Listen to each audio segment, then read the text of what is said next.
आज हम बात करेंगे ऐसी जगह की जो भिखारी से अमीरी पर चला आया।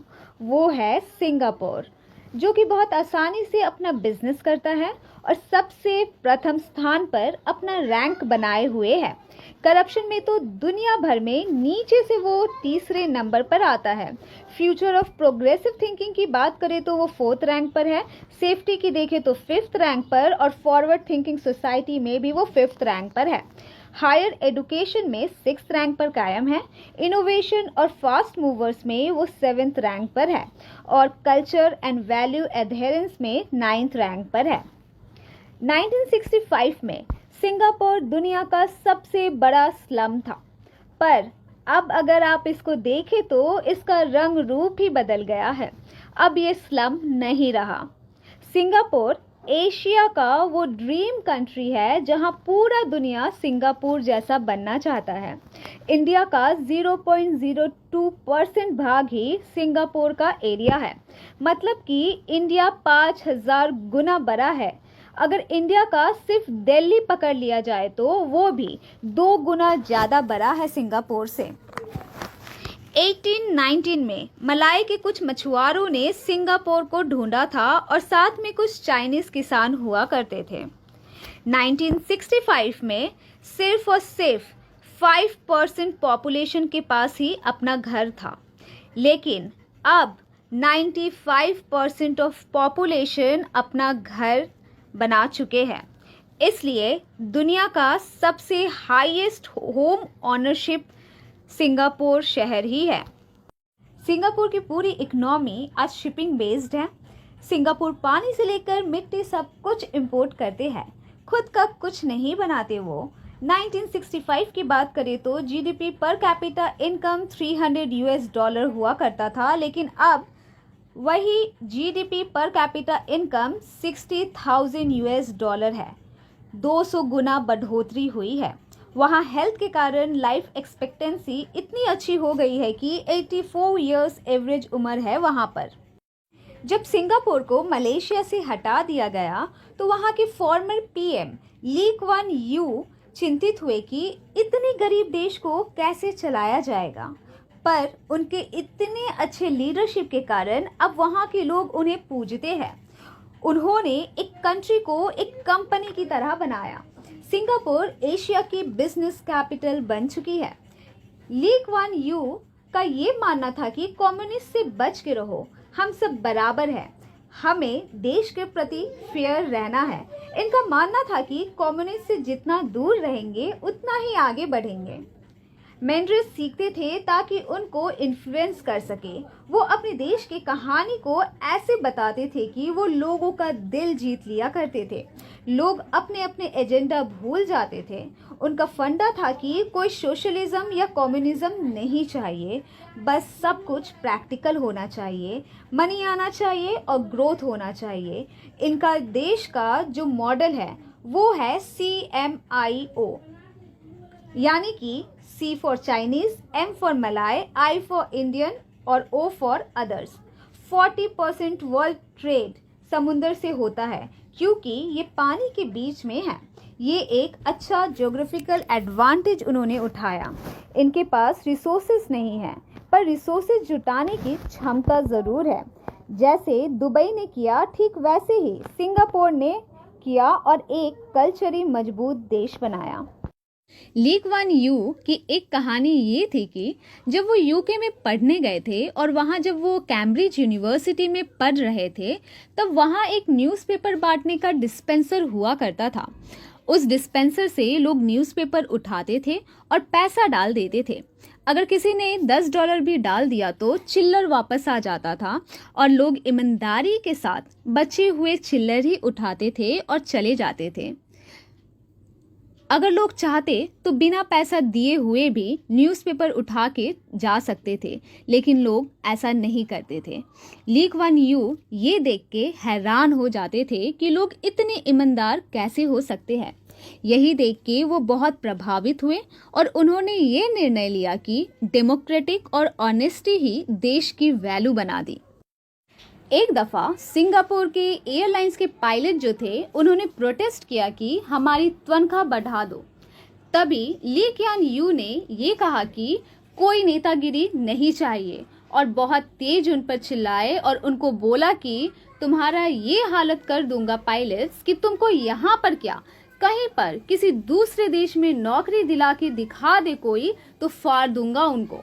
और कहा तुरंत इसको बंद करो और नौकरी पे जाओ और उसके बाद अपना आर्गुमेंट प्रेजेंट करो, ईमेल करो, फिर बात करूंगा।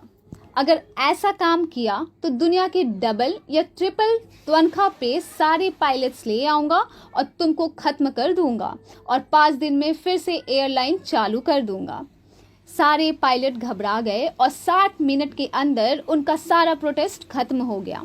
ना कोई हड़ताल और ना ही कोई नारेबाजी। और यहाँ पे अगर देखा जाए तो हमारे देश में रूलिंग पार्टी के अगेंस्ट में कोई प्रोटेस्ट करे तो ऑपोजिशन पार्टी साथ में आकर बैठ जाती है। लेकिन सिंगापुर की कल्चरल वैल्यू बहुत स्ट्रॉन्ग है। सबको रेस्पेक्ट करना जरूरी है। जो चीज़ यहाँ आपको घर में सिखाई जाती है, जैसे कि घर में कूड़ा नहीं फेंको, घर को साफ रखो, ठीक वही चीज़ें, वही बातें देश के लिए सिखाई जाती है कि देश में कूड़ा नहीं फेंको, देश को साफ रखो। इनके देश में कोई गंदा नहीं करता। इनमें one language pro government solidarity है। जो गवर्नमेंट बोलते हैं उसको वो मानते हैं। लोग सिंसियरली मानते हैं और कल्चर को वैल्यू करते हैं। यहाँ बहुत ही डिसिप्लिन्ड रूल है। किसी और का वाईफाई यूज कर लेने से 3 साल की जेल हो सकती है। यहाँ रात को म्यूजिक नहीं बजा सकते, किसी को तंग नहीं कर सकते, आप कोई ऑब्सीन सामान नहीं बेच सकते, फालतू के गाने नहीं गा सकते, रात को शोर नहीं मचा सकते। इसके लिए भी $5000 का फाइन है। अगर टॉयलेट में फ्लश नहीं किया तो $500 का फाइन लगता है। एलिवेटर्स में यूरिन डिटेक्शन डिवाइस लगी है। अगर कोई शैतान बच्चा टॉयलेट कर दे तो लिफ्ट उसे वहीं बंद कर देगी और तभी खुलेगी जब पुलिस आएगी और सीधे बहुत बड़ी फाइन लगती है। अगर आपने कभी थूक फेंक दिया तो $500 का फाइन। पब्लिक प्लेसेस पे स्मोकिंग करने से $500 से $1000 की फाइन। और कूड़ा फैलाया तो उस इंसान को ब्राइट ग्रीन कलर की टी शर्ट पहना के जिस पे लिखा रहता है आई एम अ लिटरर और उसको जलील कर देते हैं। वहाँ पब्लिक ट्रांसपोर्ट में खाना और पीना मना है। च्युइंगम खाना एक क्राइम है क्योंकि उसको खा के कहीं फेंक देते हैं या चिपका देते थे जिससे देश गंदा होता था।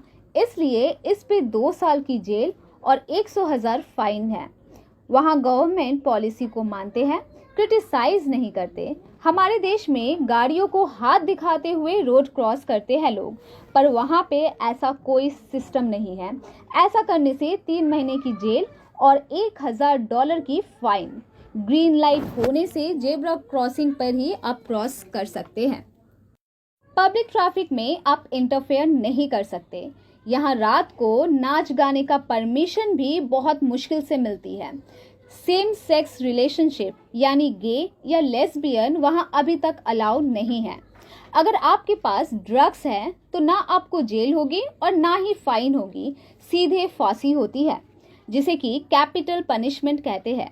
वहाँ सड़कों पर ग्राफिटी या पेंट नहीं कर सकते। फाइन के साथ साथ डंडे भी पड़ते हैं। वहाँ एडुकेशन पे काफ़ी फोकस है। वहाँ के मिनिस्टर्स भी एडुकेटेड हैं।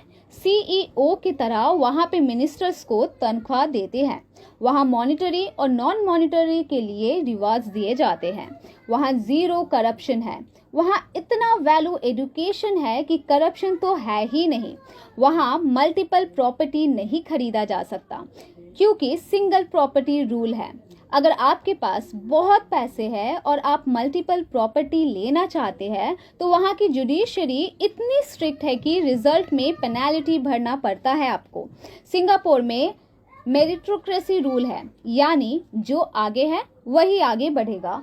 कोई जातिवादी नहीं देखता, ना ही कोई रिजर्वेशन का चक्कर। Hiring, policy making, compensation, appraisal, admission, examination, किसी में भी करप्शन का ज़रूरत ही नहीं। सब मेरिट बेसिस पे सिलेक्शन किया जाता है। कंपनसेशन एज पर एडुकेशन देखें तो एडुकेशन पे 3rd rank, education 1st rank है एशिया में और एडुकेशनल आउटकम्स में 5th रैंक। वहाँ हर 2 साल के लिए मिलिट्री में जाना पड़ता है। Military service is compulsory. Singapore में फीमेल लिटरेसी रेट 95% है और मेल लिटरेसी रेट 99% है। यहाँ का सिस्टम है कि आप अच्छे से पढ़ेंगे तो आपको अच्छा तनख्वाह मिलेगा। एडुकेशन प्लस कंपनसेशन बहुत सही है। यहाँ मीडिया भी काफ़ी कंट्रोल्ड है। सिर्फ पॉजिटिव न्यूज़ ही दिया जा सकता है, फालतू की न्यूज़ नहीं देते, लोगों का ब्रेन वॉश नहीं करते। ये मोटो है कि जब भी न्यूज़ कोई देखे तो लोगों में पॉजिटिविटी आ जाए और वो अच्छा फील करें। सिंगापुर फॉरेन एड नहीं मानती, उनको फॉरेन एड नहीं चाहिए, उनको रियल ट्रेड चाहिए। इसलिए ईज ऑफ डूइंग बिजनेस में 2nd रैंक पर है। जो भी कॉन्फ्रेंसेस, एग्जीबिशंस दुनिया में होते हैं उसके लिए 3 ही दुनिया में सबसे अच्छे शहर है, वो है लंदन, न्यूयॉर्क और सिंगापुर। इसलिए इंटरनेशनल कॉन्फ्रेंसेस के लिए इसका बहुत ही नाम है। दुनिया का नंबर 1 एयरपोर्ट चंगी एयरपोर्ट भी सिंगापुर में ही है। तो व्यूअर्स, ये वो जगह थी जहां कुछ नहीं था और आज बहुत कुछ ही है। सारे कंट्रीज अब सिंगापुर जैसा बनना चाहते हैं। ऐसे ही और भी इंटरेस्टिंग फैक्ट्स जानने के लिए देखते रहे हमारे लोकल टीवी को। Thank you.